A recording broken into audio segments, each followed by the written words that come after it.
All right, I think we are ready to roll. Perfect. Welcome to our second edition of the NovaSync CIP Drip campaign that we've been working on. Last month, we introduced this concept of the CIP Drip and the challenges that come with NERC CIP concepts and deploying not only technology but process for our people to leverage more effectively to ensure that we're not having leaky workflows or challenges with the solutions that we bring to bear.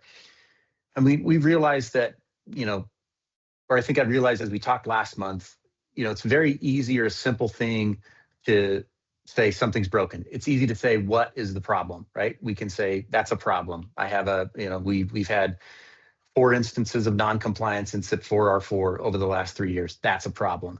It's a deeper or more challenging question to answer is, how did this happen to us, right? Why did this happen?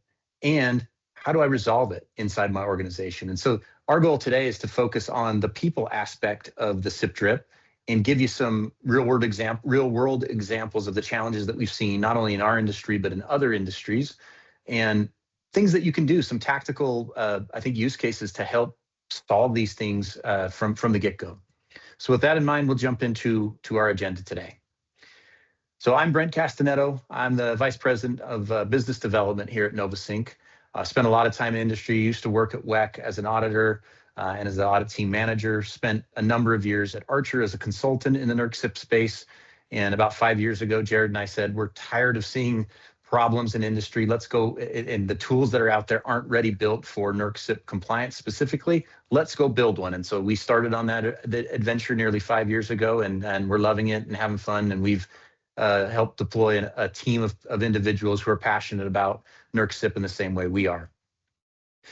We're going to talk about what CIP Drip is today, the CIP Drip, how to identify personnel-related CIP drips, real-world human risk stories that we've kind of brought from around the world to kind of help tease out some of the issues that may be challenges for us, not only today, but in the future. And then we'll talk, recap about how to solve CIP drips, give you some examples of how to fix these problems, and then discuss the next steps on our future webinars. So think of NERC CIP drips as we think of our CIP house that we've built. So as a compliance team, you're a compliance leader in your organization, you're a subject matter expert that's part of this team. We've probably at this point in most of your organizations have built a CIP compliance house. But we recognize that things are going to break down over time. If you're a homeowner, if you've lived in a home, you've probably seen these issues come, and they may come in various forms. Your garage door springs may break over time. Your sprinkler system may need maintenance and upkeep. Windows start to leak, faucets start to leak, toilets need to be replaced. It runs the gamut as a homeowner, and it's maddening as a homeowner to deal with these types of problems. And just because we built a program once from a NERC CIP perspective doesn't mean we don't have to monitor for issues or leaks or drips because structures become weak. Our people change, our processes update, the standards iterate and change. So there's always you have to be vigilant as a homeowner or as a CIP compliance manager to recognize these issues. And think about, why any of this matters, right? We built it once, we can basically set it and forget it. It doesn't work in the NERC CIP space because of all those challenges that I just referenced, right? The ever-changing nature of the CIP landscape, not to mention the security objectives may change, our risk profile may change. Attack vectors may change or become more prevalent for our organization. So if we're not actively or proactively monitoring for these things, we're going to get a visit from someone like this. And if you think of this guy as the home inspector, he's your auditor, whether it's internal or you're leveraging a third-party validated auditor, come in and evaluate the effectiveness of your program. It's a great idea and a great lesson to never forget that, hey, there's always something we can work to improve inside of our organization by being proactive and discovering CIP drips as they come up so that we can resolve them more easily and quickly. As we mentioned last month, there's no silver bullet for this, right? There's not a finding NERC CIP leaks for dummies, although Nick and I are toying with the idea of writing a book related to this issue. It'll be on bookshelves in 2027, we hope, but there's no book out there. So we have to be proactive. We have to look and leverage our internal controls. We have to develop and refine our risk register so that we can articulate the challenges and issues that we may be facing. If we're not hunting for leaks in our own compliance homes, we're likely going to end up with some CIP drips that are going to cause issues for us. So that's the concepts of the CIP drips and why we kind of chose that methodology, is to kind of bring not only a little bit of humor, but use something that everybody can easily understand with the challenges and issues that we're faced with. And keep in mind, we have 3 concepts that we're tackling. There are obviously more than these. It's people, it's process, and it's technology. Those are the 3 areas that we've chosen to focus on. And today, our focus is going to be people for the next 20 minutes. So I'll ask this question. Obviously, I don't want an answer, but think about it internally. How seasoned are your NERC CIP experts? How seasoned are your NERC CIP people? Have they spent time? Have they been there for a long period of time? Do they understand not only the processes that you're running, but your infrastructure, your architecture, your network design, how you deploy systems, how you integrate existing or new facilities? There's a lot of change and churn in industry, whether it's inverter-based resources, and now we're dealing with Category 1 and Category 2 type systems. Are your people ready and understand and trained enough to understand how to deal with those issues? Our people can be our greatest strength, but untrained, our people are our most limiting factor, and our people can cause issues, whether it's malicious or not. They can just cause issues if they're left unattended, and we're not ready to handle those. I think most people, and I know this is true across the board, most of us are generally good and want to do the right thing. There's no question about that. But there's a risk to the utilities. Over the coming years, we're going to be more reliant on, we've chosen this path, right, over several years. We're going to be more reliant on third parties, whether it's a vendor or contractor that you're using. We've outsourced a lot of the technical work or non-technical work to other third-party vendors. And how well do we know those people?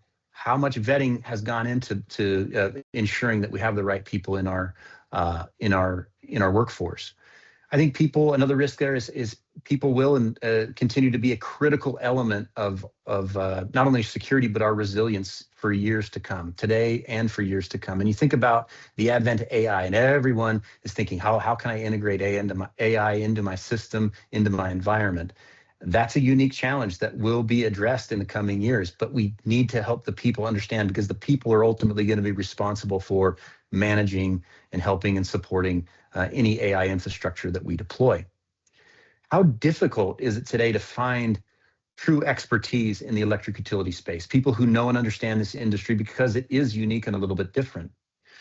One of the other risks we've identified is the aging workforce. What about the institutional knowledge? If I asked at the top of this, how seasoned are our NERC CIP people? Well, if they're not well seasoned, who came before them, and what knowledge did they walk out the door with that they didn't share with our subject matter experts who are currently on there? So again, and we're offloading these people that have been around for 20, 30 years as they're retiring and changing roles. Are we just offloading that to our new people, or are we leveraging third-party resources like vendors and contractors? All these risks need to be understood, recognized by us. I think the bottom line for me in this slide, Nick, and I'll turn it to you, is we must demand expertise from our people, whether it's your own people internally, right? And that takes some time, effort, energy. We're going to talk about training, but the people who you're using or leveraging as third party, demand expertise. Just like if you were building a house, you're not just going to let your brother-in-law do a lot of the work unless he's a verified contractor. There's going to be some vetting that goes on in order for them to come work in your home, or there should be, right? You wouldn't allow a plumber to be your finished carpenter. That's not going to happen in most cases. And so demand expertise, specific expertise from the people that you're dealing with on a day in and day out basis. So there's 4 elements that we want to cover today. Training and awareness counts as 1, access provisioning, access revocation, and personnel risk assessments. So we're going to cover each of those in a little bit of detail here today. So Nick, I'll pivot over to you. Hi, everyone. So this is a topic that's near and dear to my heart. And, when I see this, I speak NERC CIP. Why is that so important? Well, we run these programs in CIP compliance and NERC world, and there's a ton of acronyms and everything in between. And we kind of just expect everyone to have this giant breadth of knowledge. And that's just not true. It's just, I've been in the industry long enough to know that there's too many acronyms in this space. So what I mean by speaking NERC CIP is there's a lot to that to unpack. And it starts with your people, both internally and externally, on do they even understand the basic terms of NERC CIP? So let's go to the next slide. So training and awareness is the start of this. CIP requires, CIP 4R1 requires an awareness program. CIP 4R2 requires a formal training program to be completed annually, both by your internal staff and external vendors that are touching your systems. This is super important because differentiating these standards, I'm going to break down why we even have them, but also the reason that they exist even if NERC CIP wasn't involved. So training, obviously speaking the language of CIP. With R2 training, you have these 9 objective statements you're required to cover. I've seen a lot of entities separate that and start to do role-based training. That becomes pretty difficult to manage over the long period when you have transfers and removals and job change roles and everything in between to keep track of your compliance program. One of the areas that we've always seen was to get a person to speak the language of CIP, they kind of need to see the full picture and see how, even though they don't work in PSPs, they still need to know what they are. Even though they don't work inside of an ESP, they still need to know what those are, so you can have a common language, common conversation about these topics. This would be no different than if you travel to Spain or somewhere in Europe and you don't know a word of Spanish and you're trying to interact with vendors and people in the streets. I mean, it would be very difficult if you don't have that language to speak. So training becomes a really important component of that, but it kind of starts earlier than that in the awareness function.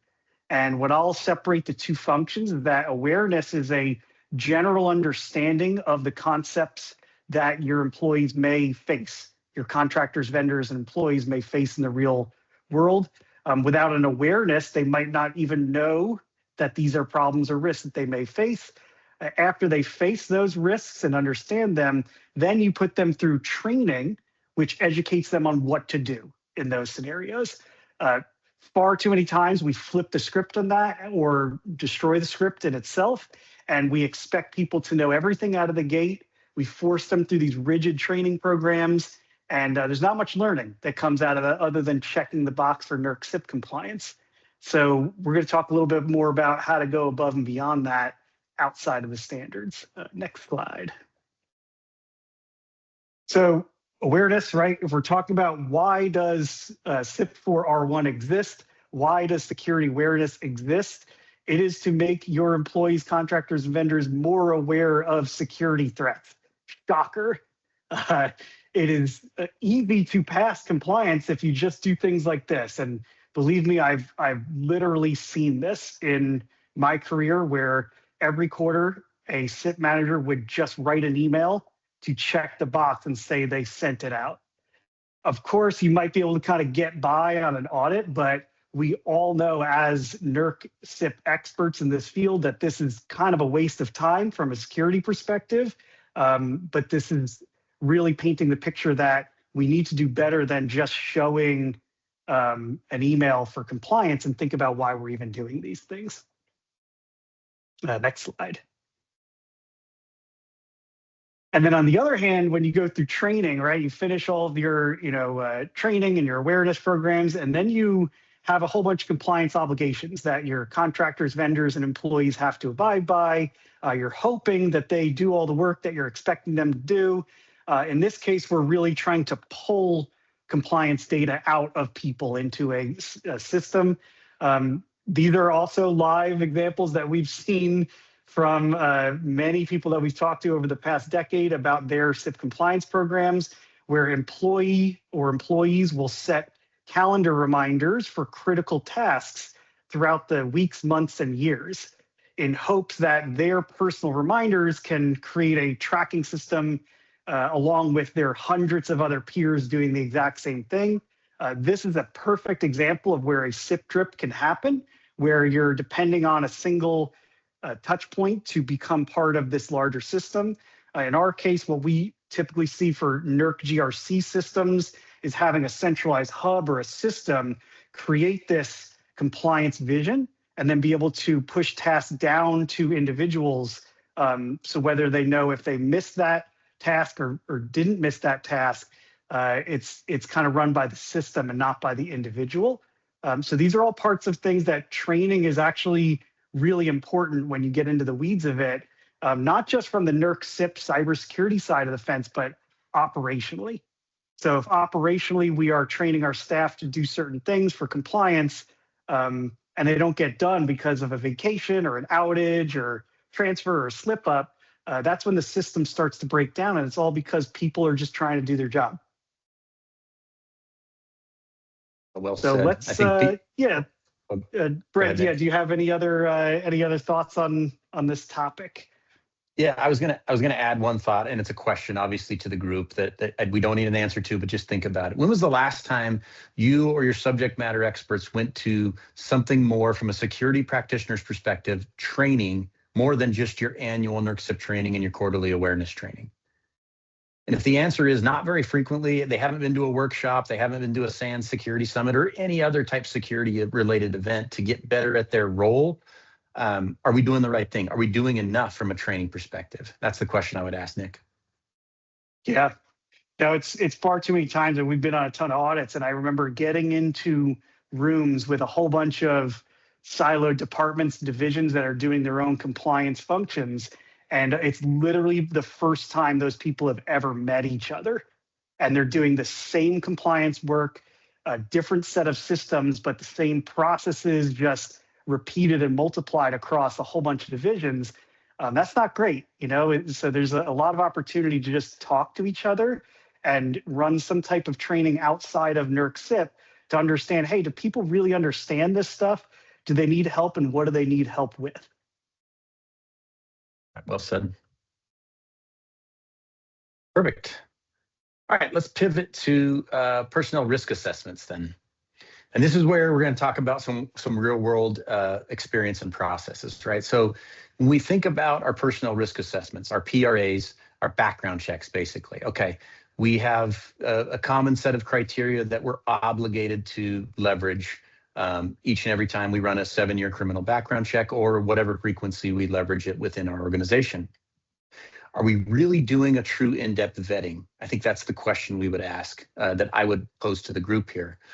What are our processes to handle and address personnel risk assessments for our internal employees, as well as the process to evaluate vendors? I mentioned at the top, we are reliant more and more on vendors every single year, and how thorough are those vetting processes? Keep in mind, we're giving them keys to the most critical rooms within our CIP house, right? We're giving them a key to the vault to operate in this role. And so do we really know who we're allowing into the vault, to use that analogy?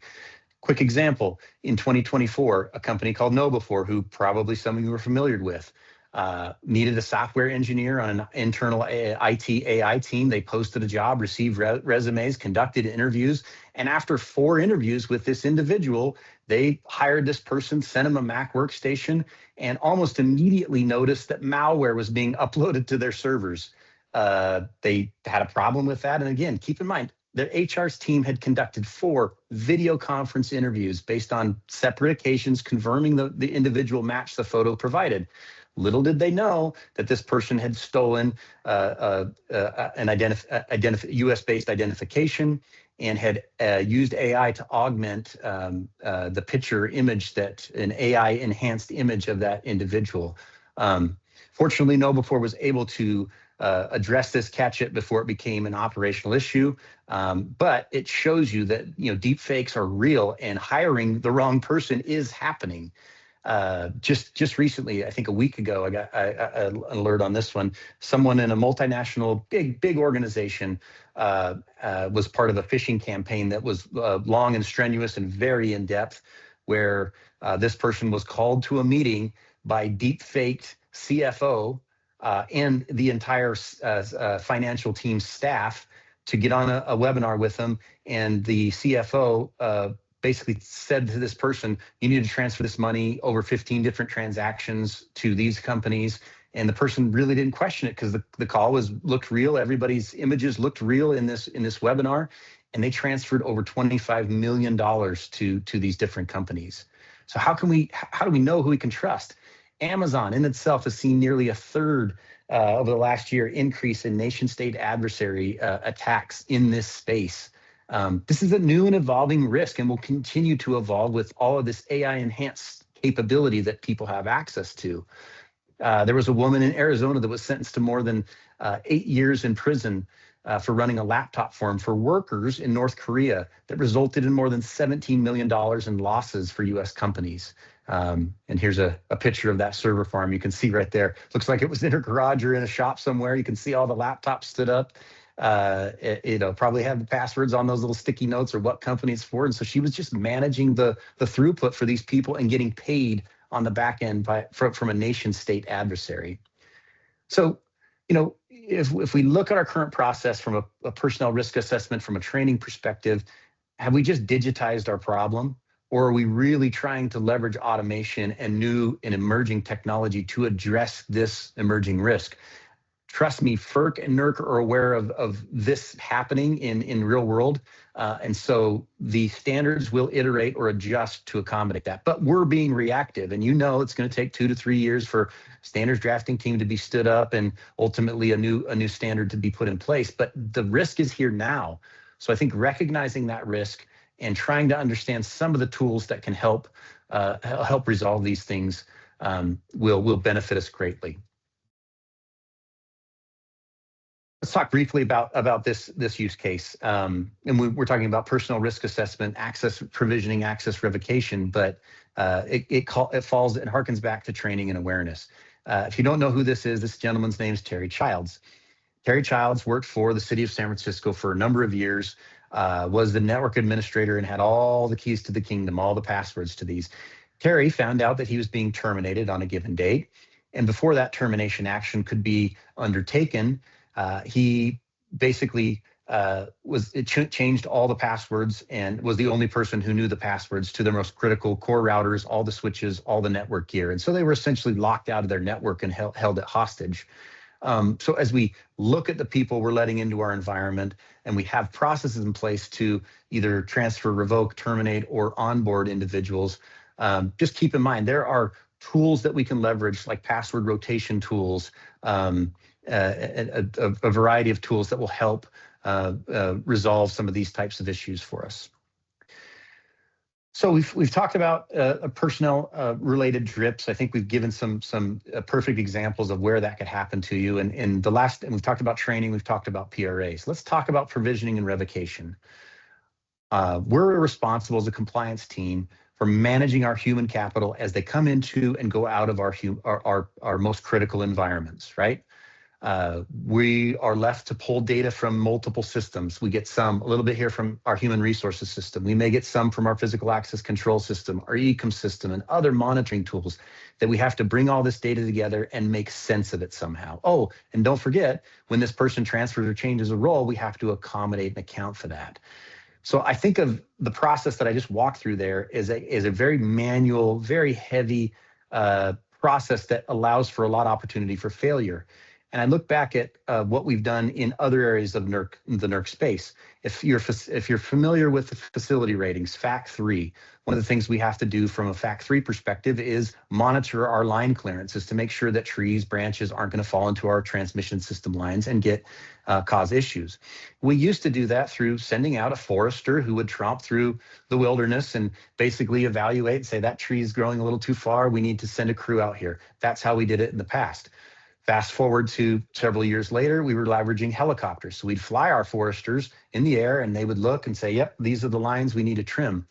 Again, fast forward to today, most entities are leveraging some type of drone technology that can basically pinpoint issues, challenges, and send those back to us with near immediacy so that we can roll trucks to take care of those line clearances when they become issues. Why aren't we leveraging automation in a similar fashion in this space? NovaSync and other NERC GRC platforms give you the ability to consolidate all that data that's coming from multiple disparate tools, where we can bring our CIP training information, our personnel risk assessment dates, and then all the provisioning and revocation records, and manage it in a single location to help not only avoid compliance risk, but address security risk and enhance our internal controls. Calendar and Outlook reminders are just not enough. If we're using that, we're going to be in trouble in this new world. So how can we really fix these issues, right? Let's talk about some strategies. And I think we break it down into 3 areas, and I'll add a 4th today.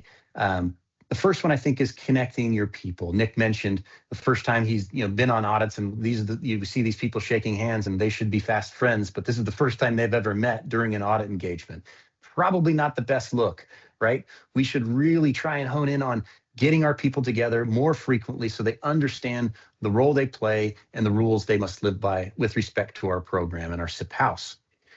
We need to provide more frequent and real training opportunities for learning for our people. I think that's a huge piece of the puzzle. I think just checking the box to say we did our annual training isn't good enough anymore. People want to understand and know the why behind what they're doing. So give them an opportunity, if you can, to excel in training opportunities and put into action what they're learning.